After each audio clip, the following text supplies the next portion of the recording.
We are back, and we're in the East Room of the White House. This is where the president nominated federal judge Sonia Sotomayor to the U.S. Supreme Court, and that became a big story during our day here at the White House.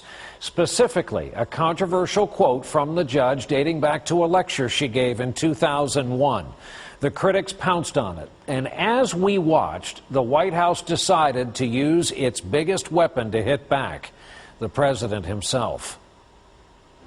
I would hope that a wise Latina woman with the richness of her experience would more often than not reach a better conclusion than a white male who hasn't lived that life.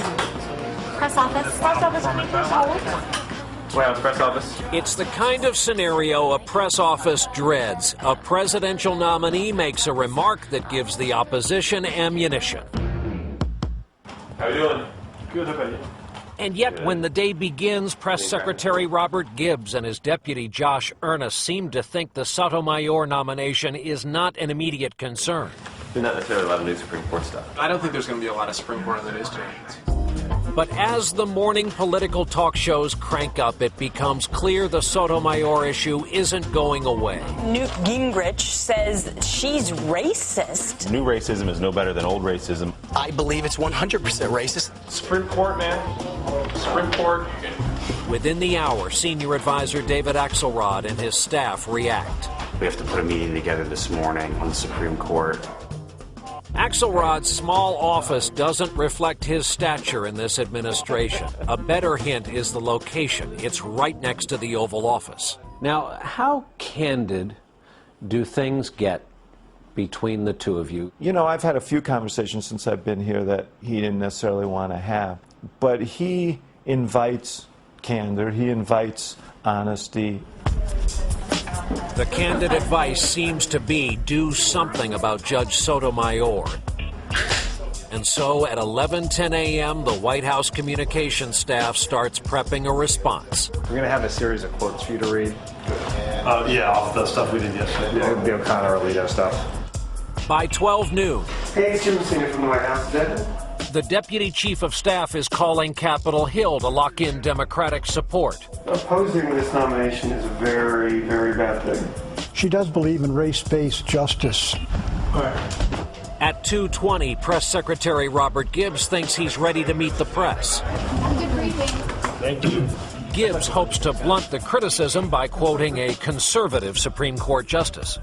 Justice Alito, during his confirmation hearing, referenced his heritage. He said, and that quote, "When a case comes before me involving someone who's an immigrant, I can't help but think of my own ancestors who came to this country." But the tactic backfires. More recently, I understand. I hope that doesn't preclude me from being able to quote him. Some days are good, and some days aren't so good. At 2:45, with Gibbs still at the podium in the briefing room, Axelrod heads down the White House driveway to test drive some talking points live on MSNBC. You're talking about someone who has more experience on the federal bench than anybody in 100 years.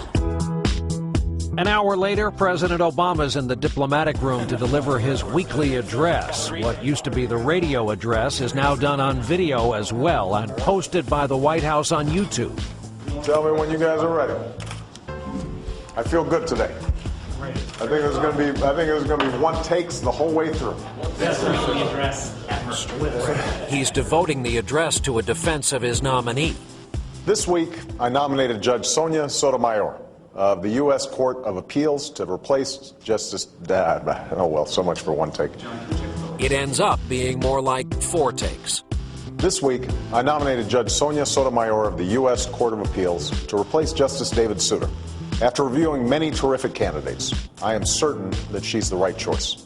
But the video he just shot won't be posted till the next day, and the Sotomayor controversy is simmering right now. Comments made by Rush Limbaugh and Newt Gingrich are getting a whole lot of attention. At 5 p.m., Deputy Chief of Staff Messina meets with White House aides Cecilia Munoz and Christina Chen. On the agenda, assuring Latino support for the Latina nominee. We have to be in regular touch with these folks because it really is maddening watching this sort of hate fest going on. Finally, the White House decides to use the big gun. They know we're scheduled for an interview with the president, and he is ready with his comment on the nominee's comment. It's your judgment that's one of those she'd rather have back if she had it to redo? I'm sure she would have restated it, but if you look in the entire sweep of the essay that she wrote, she was simply saying that her life experiences will give her information about the struggles and hardships that people are going through that will make her a good judge. He continues defending his nominee for 10 minutes. Then the interview moves on to other topics. Finally, when aides signal the time is up, we begin to wrap it up. I can't thank you enough for the generosity of your time. I appreciate that. And you know, actually, before we cut off, I mean, I just want to go back to that earlier point about the justice, because just in case we haven't gotten the message, he spends nearly 4 more minutes talking about the nominee. This is somebody who's going to apply the law and be fair to everybody. It's his first public comment on the Sotomayor controversy. We report it out immediately and see firsthand the difference between a talking point delivered by a White House staffer and the same one delivered by the president.